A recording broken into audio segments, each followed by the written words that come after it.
Gavin, Happy New Year. We're Happy New Year. Back at home finally, and a 1-0 win which we had to eke out in the end. Yeah, I didn't think it would pan out any other way, to be honest with you. We hadn't watched probably. I mean, I don't know anything about their camp, but probably conceding 6 the other week has caused them to probably review things defensively, and a very difficult team to break down now. He can hit you, quite capable of hitting you on the counter. So we set up quite differently at times during the game to try and break that down. Something that probably we should have done better at Cray. Similar in some respects. We've worked quite hard on our shape for that type of eventuality over the last couple of weeks in training. And I was really pleased with the shape that we got at times.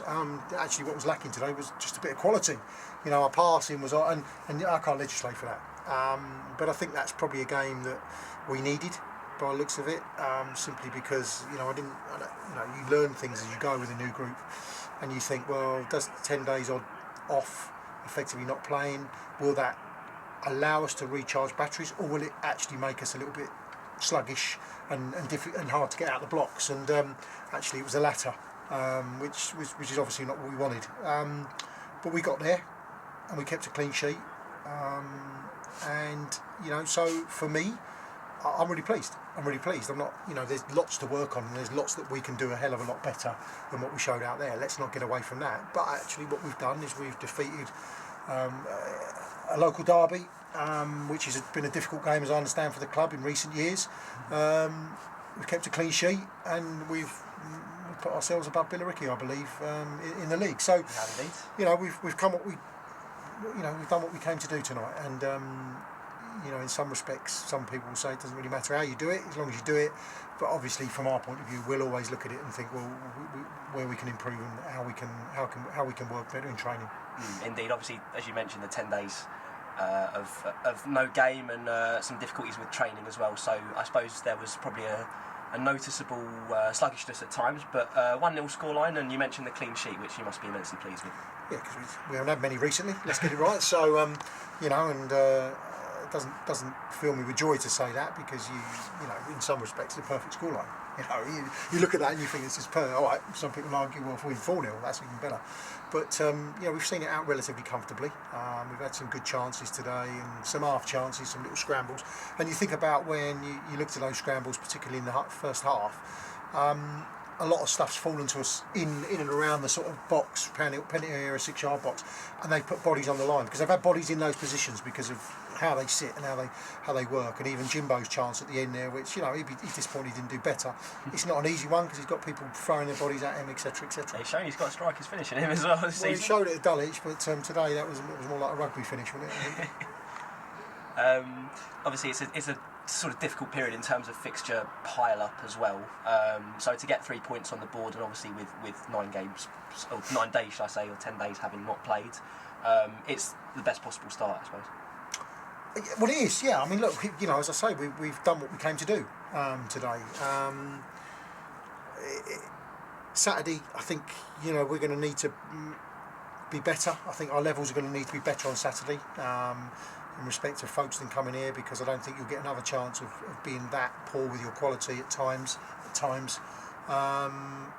Again, a team will take advantage of that. So, but I think, honestly, we've kicked a game out of our system. That's what we've probably done. We needed that. We've had Christmas, we've had New Year, we've had Boxing Day. There's a lot of things that have come into factor. And although we did play, Boxing Day and a couple of games, but then we sort of New Year, and you don't play, and things can get a little bit sluggish from our point of view, and that's what I think what we've seen tonight. It's the second time, I believe it's either his first or his second touch, that Jonathan Hippolyte's proved the difference in the end, which I was certainly delighted a lot of us behind the goal, and I imagine on the bench as well.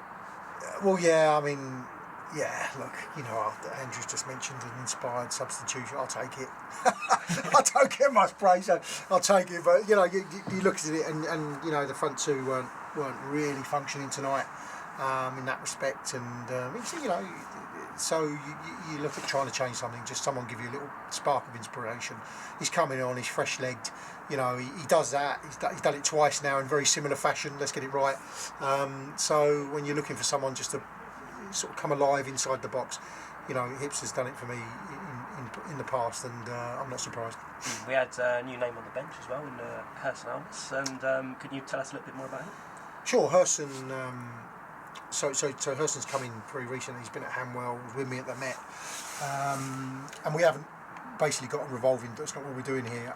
We've got a very difficult January and February, and we're in a position where we are going to need a little bit more resilience in what was a small squad. So when you look at those types of players, you've got Josh Keir out at Badshot League getting game time because I may need him very shortly.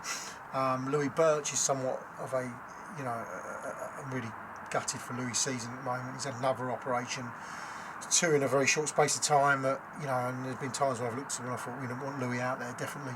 But he'll be back. He'll be back. He may need some game time elsewhere. And Gucci, as we know, is getting game time at Welling Garden City.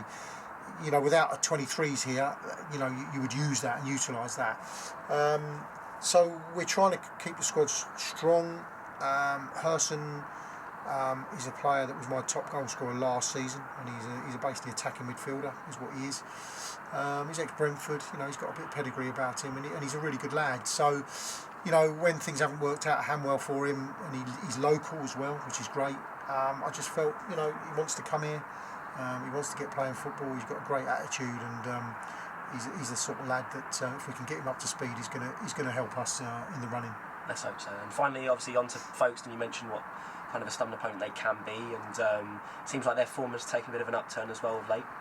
New manager, a few new players. Some we know. Shipped a few out, some we know.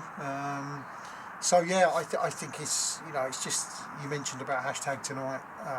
It's just a massively difficult league. It's a league where anybody can beat anybody if you're not on your game. And if we're not on our game, then Folkestone will be certainly good enough to do that. So it's all about us getting in Thursday wherever we might train, because we've got problems with the training facilities, which is really problematic to us because of the way that we operate.